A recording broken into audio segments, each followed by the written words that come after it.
In 1981, the Go-Go's debut album, Beauty and the Beat, hit #1 on the Billboard charts and stayed there for 6 weeks, going on to sell over 7 million albums, establishing the Go-Go's as the first all-female rock band to top the charts. Gina Schock, the Go-Go's consummate drummer, has just authored her first book, Made in Hollywood, All Access with the Go-Go's. The memoir is a photographic journey spanning 40 years and featuring intimate pictures, memorabilia, and stories from each member of the Go-Go's. All Access offers a visual odyssey of personal images that follow the course of the band's wild journey from playing dive bars to the heights of fame and stardom. Together, the band toured the world, opening for legendary groups like The Police, The Rolling Stones, and David Bowie. As a solo artist, Gina co-wrote music for mainstream artists like Miley Cyrus and Selena Gomez. Gina and the Go-Go's have made history once again with their class of 2021 induction into the Rock and Roll Hall of Fame. Please welcome Gina Schock to Face the Music. Hi, it's Gina Schock from the Go-Go's, and it's time to face the music with Joby Rogers. Hey, Gina. Hey, you're awful cute. Well, thank you. And you have a radio voice, and you're still cute. But thank you very much. I'm sorry, but how old are you? I will be 55 in June. I swear to God, I thought you were about like 25. Oh, I wish. What the fuck, dude? What are you taking? What do you do? God, you look great, man. You're blowing my mind. Besides being a journalist, I am a Michael Jackson tribute artist. Wait, your name is starting now. I know your name associated with that. Yes, this is me as Michael. Fuck yes. Now I know who your name is. Now I know. Now that name with the Michael Jackson thing, and it makes sense. It's weird, but I swear when you said the Michael Jackson thing, it was like, wait a minute. I have a vague remembrance of the two associated. Yeah, I've been doing it for quite some time. I want to thank you for taking the time. Sure. And I want to congratulate you in 2 ways. One, in my professional voice. Congratulations on your induction into the Rock and Roll Hall of Fame. It's well deserved. Thank you.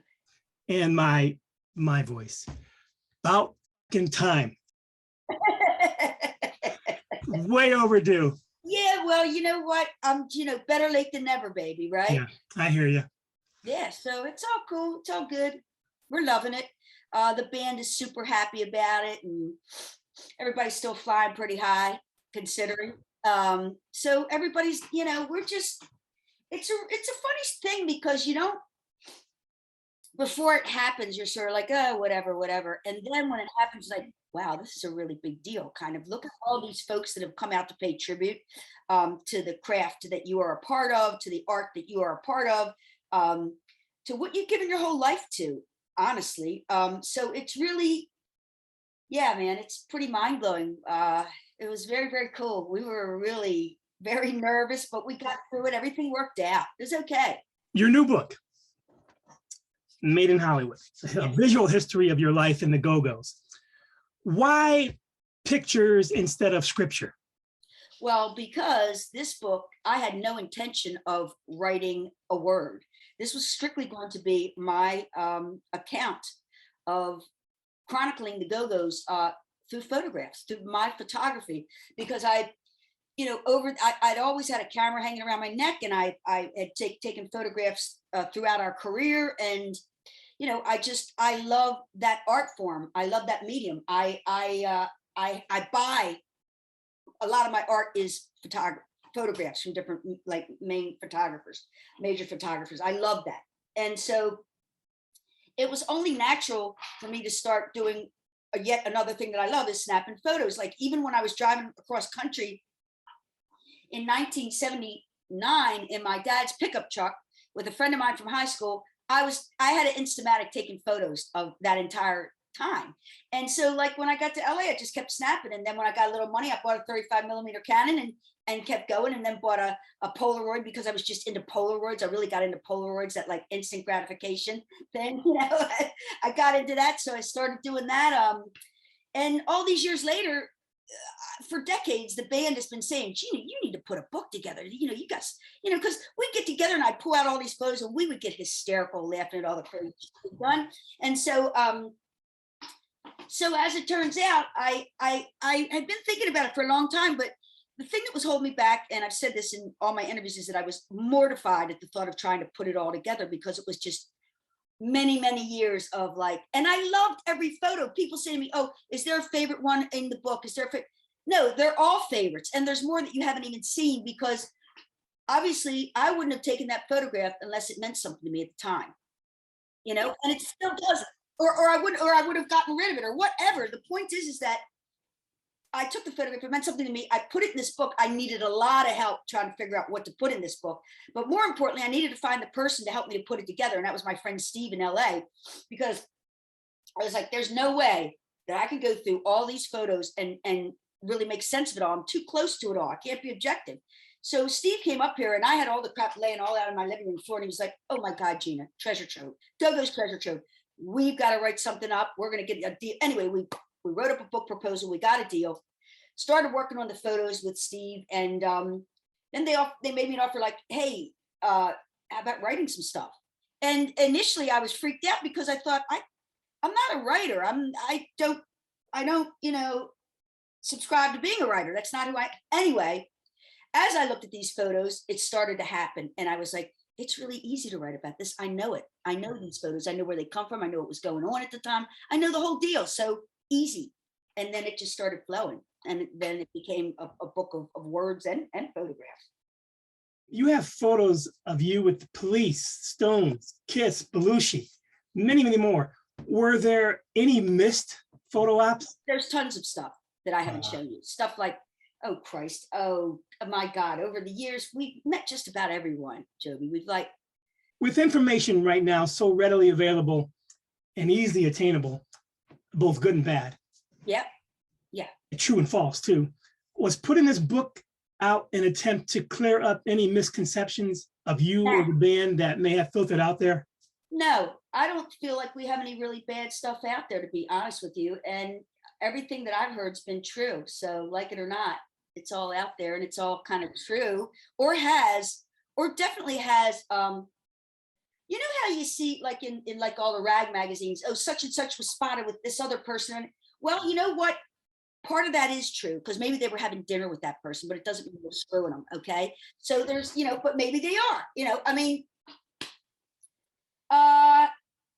people will always use their imagination when they come upon a scene or whatever, see these people together, or, I mean, we did do a lot of drugs, and that is been out there, and everybody knows we had our problems with drugs. Like, who hasn't in the music business except like Gene Simmons, who's the only guy I know that's never done any drugs. So, but I think everybody else has. It's just sort of this, you just go through it. It's part, and especially in the 80s was the decade of excess, and we all partook in it. And thank God we're all around to still be able to talk about it, or the people in my band anyway, I remember I talked to Steven Tyler. Oh, geez. And he said, calling a rock star a sex addict is like telling Willy Wonka he has a sweet tooth. Well, I think maybe he's quite exceptional in that area, I'd say. So, all right, Stephen.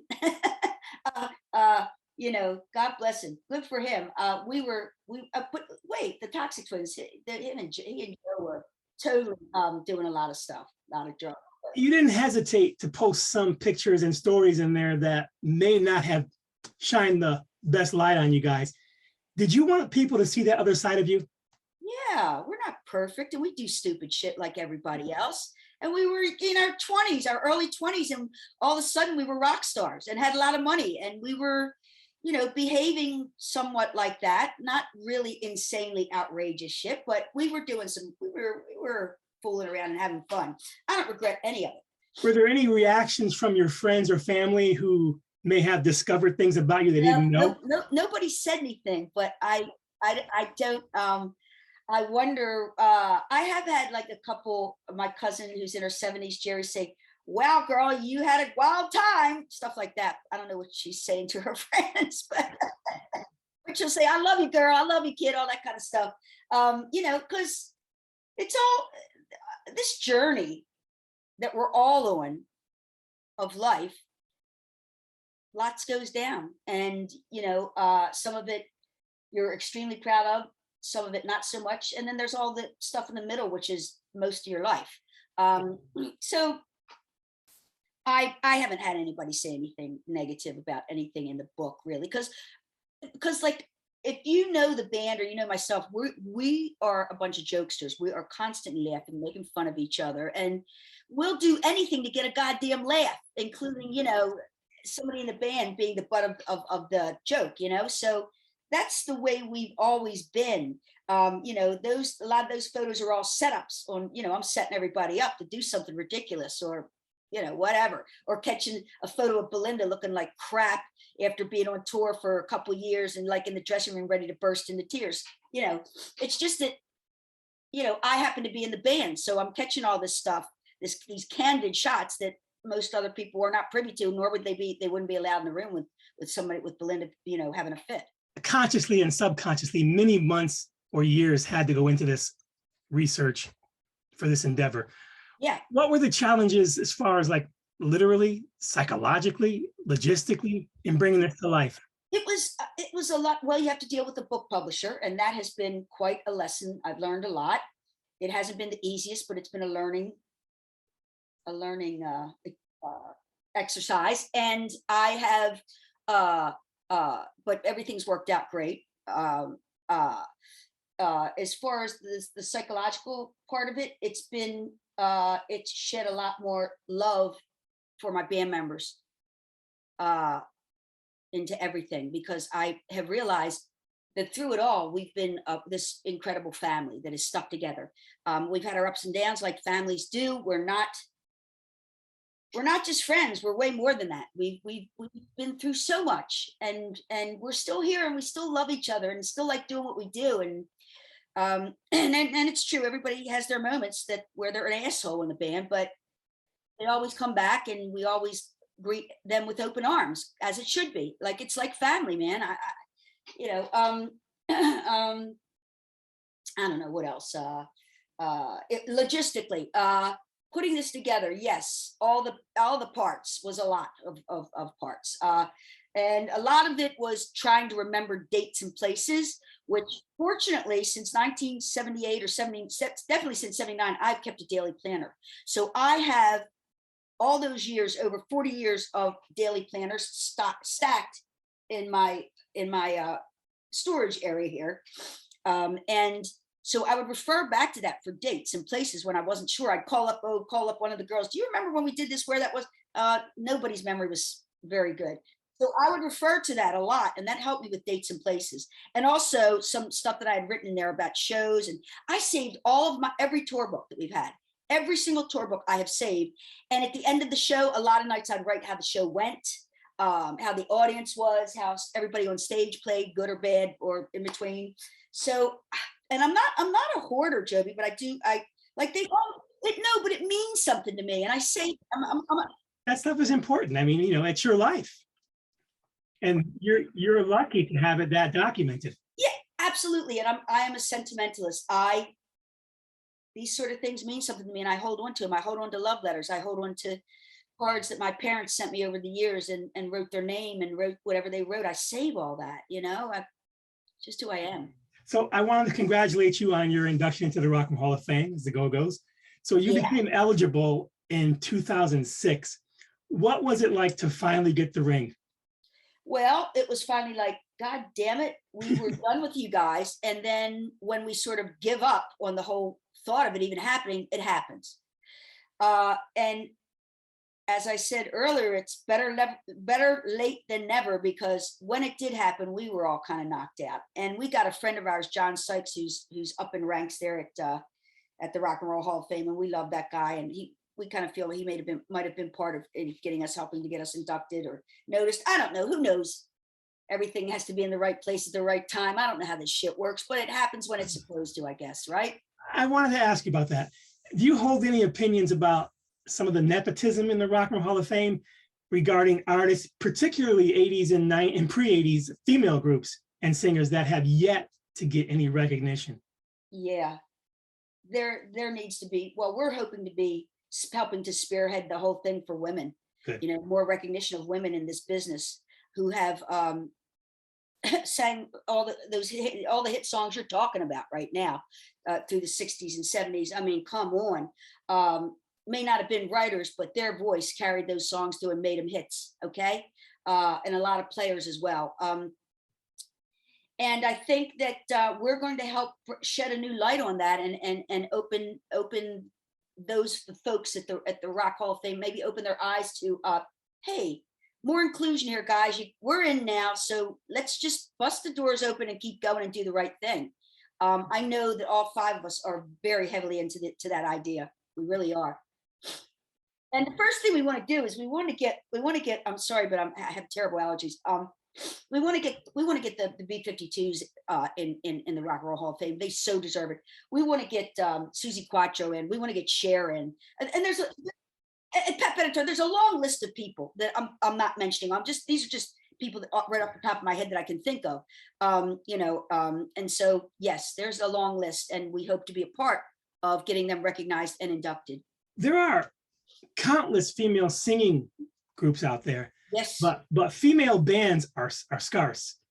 Yeah. What do you think would change that reality?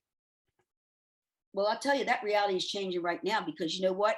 When I look on the internet and I check it, I'm checking every day, my Instagram accounts, and there are so many girls that are players now. It's blowing my mind, especially drummers. How about that Nandy Bushnell girl? She is mind blowing, and she played with the Foo Fighters too. The little girl, yeah. The English girl, Mandy. She is such a badass. And there are many more like her out there, okay? She just happens to be a star. She's a star right now. She will be a star the rest of her life. Something big's gonna happen for her. There's also there's a band in LA called the Linda Lindas, and they're all young girls starting at like the age of 7. They are incredible, and they are serious about what they do, and they know their history. And I spent some time with them, and I was blown away. They take lessons. Their parents have them on the right track to do all the right things and become major rock stars. I feel like they're going to do it. There's a band that I especially love called Potty Mouth. They're in LA, and they're from the East Coast, and they're more alternative, super talented. Three girls, very, very talented trio that I absolutely love. And there's probably more people that I can't think of, but just right off the top of my head, that comes to mind. But there's, I see girl drummers and guitar players shredding, and drummers that are kicking ass every day. And they're these little kids. And it blows my mind. It's like, Christ, when I was their age, I was outside running around with the kids. I didn't start really get serious about music until I was like 11 or 12 years old. And they're starting really young. Your fan base have never faltered. How do you carry the heritage and legacy of the Go-Go's forward through all of these years now, and still keep it fresh and relevant for yourself, as well as new fans that you've connected with along the way? Well, you know what? We are who we are. We have our legacy, and hopefully we'll continue to keep doing some work. We have a couple things. Certainly the Go-Go's have something that we're working on that hopefully will come out next year, that we're all very excited about, that will involve music. And I personally am working on two things that hopefully will involve some music. And, on a personal level, doing this book has changed things so much. All of a sudden, I'm getting calls from people, it's like really weird. But I'm loving it, because you surprise yourself at what you're capable of doing when the call comes, So I think that we're going to stay relevant. I think that we'll keep doing stuff individually and as a band. We're going out and doing some shows at the end of the year on the West Coast. Next year, we've already had shows lined up with Billy Idol in the UK.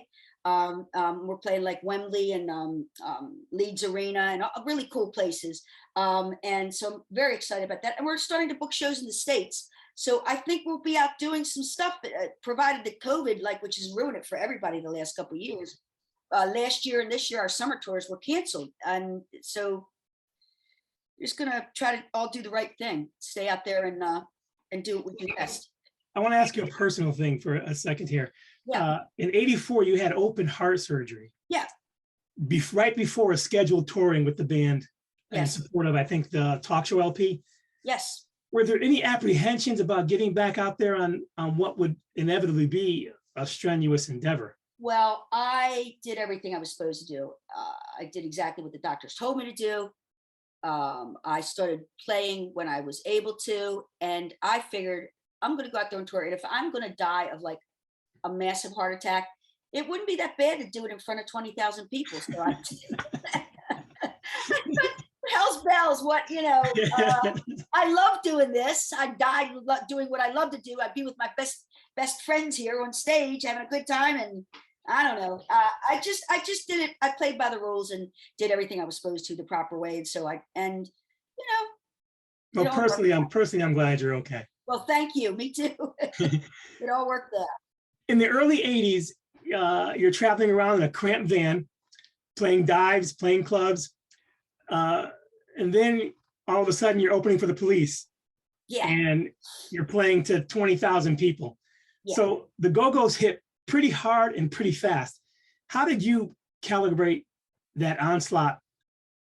So how this works, Joby, is you're in a club, you're playing clubs, you get a call from the manager from saying that, the head of the record company, Miles Copeland, his brother, of course, is in the Police, and he manages the Police, Stuart Copeland, and he wants you to open for the Police on their tour. And we're like, well, hell yes, of course we want to do that. We love them, number one, we're huge fans. And yeah, what a hell of an opportunity. So we go from playing clubs to 18 to 20,000 seaters. And we were ready, man. We were ready to do it because we've been playing for several years now, going around the country in a 12-seater van, really having a rough time. But you're young, so you can handle it. Doesn't mean you don't complain about it, but,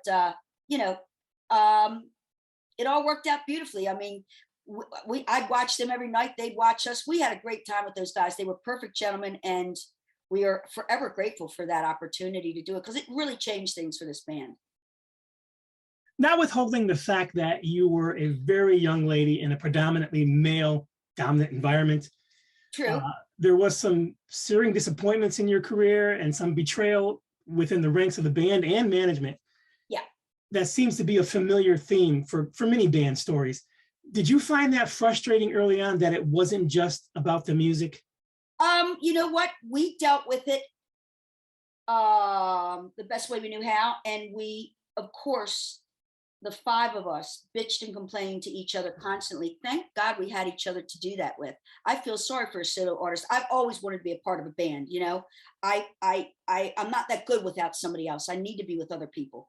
So we dealt with it internally I feel in a really positive way, because we were more like, okay, screw you, watch what we can do. We're going to show you, you're going to try to make it hard for us. We're going to work harder. We're going to show you that if people get to hear our music and see us, that things are going to be good for this band, that we have an audience out there. And eventually everyone had to agree and just let us do what we do. And it all worked out. But yeah, it was tough. Nobody wanted to deal with an all-girl band because there hadn't been an all-girl band that had been hugely successful. So they're not going to put out, hundreds of thousands of dollars, to get something going where they don't have anything there's no test run for that, So I get it, but thank God that you have people like Miles Copeland, who had IRS records, and was smart enough to take advantage of what he saw was an opening, in the industry, because there was nothing like the Go-Go's, and he thought, hell yeah, let's see what can happen with this. I'm not going to lose that much money, even if it doesn't work. So I have to be a little cautious on how I articulate this next part of our conversation. Yeah. During the Go-Go's heyday, there was lots of sex and drugs and rock and roll. Yeah. At the forefront of your group. Yeah. Was there ever a time where you thought, I could be in trouble here? Would you be open to discuss your own personal battle with those issues? I don't have any battle with anything. No. And you know what? I'll say it's all part of who I am and what I've done, but I just feel like everything was all pretty typical. Certainly the guy bands were doing everything we were doing, and probably more so, because men are a little bit more sexually driven, I think. I believe. And so I, no, I feel like it was all part and parcel for what we were doing. We didn't do anything extraordinarily crazy sexually, or there were a couple things that happened, but yeah, but it's All right, all we'll leave yeah, it there. So it's all okay. all five of the Go-Go's were very different branches on the same tree, each with very divergent musical influences and backgrounds, which in retrospect made the group what it is and what it was. So what were some of your personal attributes that you brought to the table? Well, I listened to more heavier rock music. That's what I grew up with in Baltimore. It was the music was heavier, and Kathy grew up with more like a blues influence. I think that Belinda, Shar, and Jane were more of Jane had a very English, was influenced by English bands, like she loved Roxy music, and Belinda and Shar, I think, were more like surf stuff. I loved everything English. I loved. I would save all my money to buy every British import that would come to the record store, plus everything that was happening on the charts in the States as well. Every dime I made went to what I called in the book my music education. My influences were I have a very diverse collection of vinyl. I would be listening to Roxy music and listening to Aerosmith and listening to Leonard Skinner, because I have a very eclectic taste. I like all sorts of different genres of music. And so I would buy them, and it didn't matter to me if they were black or white. I loved Jimi Hendrix, Sly and the Family Stone, one of my all-time favorite bands. Oh my God. It's Wow. a family affair. Oh my God. What incredible songs, what incredible artist he was. Cynthia on the horn. Yeah. My God. Music, more than anything, is a universal element that connects everybody. It's the one thing that every human can relate to in some way or another. Yeah, it is true, isn't it? What do you think the role of an artist specifically needs to be in today's highly charged climate? I think, man, I don't know it all. I have been around a while, but I think an artist is out there to do what is true for them. Okay. And whether it is a political statement, whether it's about taking a walk in the sun, whatever it may be, whatever drives you, whatever pushes you is what you need to be true to. The best advice I could give to anyone is to be who you are and tell your truth, because when you do that, people recognize it. People can feel that it's honest and real, and they relate to that. People want something real and honest. That's what makes the world go round. Like it or not, it's important. Everybody needs to have their say so. And there are forums where where you go and you debate and you discuss and do all that. That's fine. But as far as the music business goes and everything goes, be true to yourself, because when you are, it is recognized, and that is how people really relate to you on a real level, on a heart level. The Go-Go's are notoriously a rebellious group. In the semblance of artists like Marley, Sam Cooke, Marvin Gaye, Springsteen, Baez, Dylan, yeah, and more recently the Dixie Chicks, who have used their music and platform to speak out against political, racial, and environmental injustices. Yeah. Do you think it's an artist's duty to reflect the times?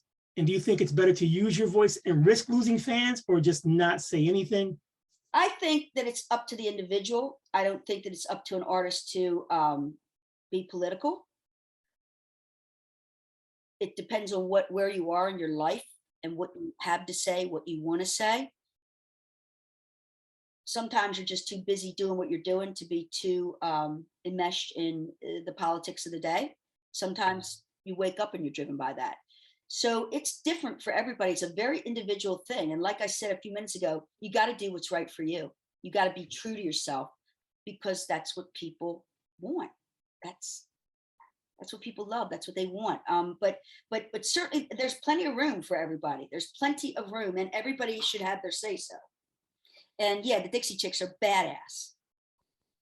In order to attain and maintain the level of success the Go-Go's have, you have to be able to communicate with people and have a connection with your audience.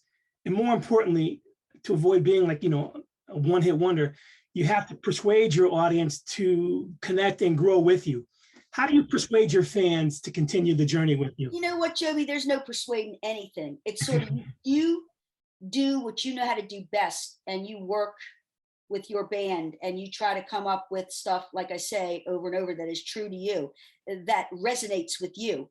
And by doing that, hopefully other people will still love it, because you're going to move forward. You're going to think differently. You're going to play differently. You're going to progress. That may not be in the same way that some fans would hope, but that's just who you are. You gotta do what's true. You've been fucking amazing, dude. I've so enjoyed this. You really did your homework. I wish every interview was like this, Joey. You're really good. Wow. You really are. That means so much to me. Thank you so Well, much. it's true. I'm going to tell you, because yeah, some of the interviews I do, it's like, oh, fuck, man, come on, guys, really? Personally, I've gotten more inspiration from music than anything else in my life. I get Not from religion, not from education, parents, friends. Music spoke to me in a way that a religious service or a teacher or a friend couldn't. It gave me a deeper understanding of myself and the world. What has music taught you about yourself? Oh, music has taught me that there's so much inside of you that you don't even realize, and you need to explore it. And when you do, it blows your mind what you can come up with. The ideas, the thoughts, the things, they're just dormant, sitting there waiting to happen, waiting to come out. So you pick up an instrument, you start playing, or you start singing, or you start writing something down, or you start talking to your friends about this or that. But there's just so much that each person has to offer. It's taught me that it's all there. You just have to reach a little bit, and it doesn't hurt to have people around you that are like my parents, who were so positive about everything I did, and really pushed me to continue doing what I love to do. They were a big influence on me and allowed me to do what I love to do. So I feel like I owe everything to my parents. That's just really good. All right, last question. What is your position on drum solos? If you want to do it, that's great. It's not my style. It never has been. I'm the kind of drummer, Joby, that is about playing what is required for the song. I'm not interested in doing drum solos. When I started playing drums, I was playing drums to play with the song that I love. And that's still the way I feel. When a song is brought into the Go-Go's, I don't think about, oh, wow, I'm going to put this new drum fill I know in, or I'm going to do this. I just think about, okay, what is going to fit? What is going to elevate this song? How am I going to make this song better? What can I add in addition to? And that's the way I've always played. As far as solos go, man, they fucking knock me out. Don't get me wrong, but hasn't been my path, But John Bonham, one of my inspirations. I mean, Jesus Christ, wow. And Taylor Hawkins, oh my God, and Dave Grohl, and so many others like them. They blow my mind. But it's not how I was never taught how to play, so I just know what I know, what I taught myself. And that is, it's all about the song and the groove, groove, man, the groove, the song, the timing. That's it. So Gina, I want to thank you again for taking the time. It means so much to me. It's such an honor to speak with you, and congratulations again on your Hall of Fame induction. I really appreciate it. This has been a great conversation, man. You're very, very good at what you do, and I appreciate talking with you, honey. Thank you. Be safe, love. See you around. Bye, baby doll. Bye-bye.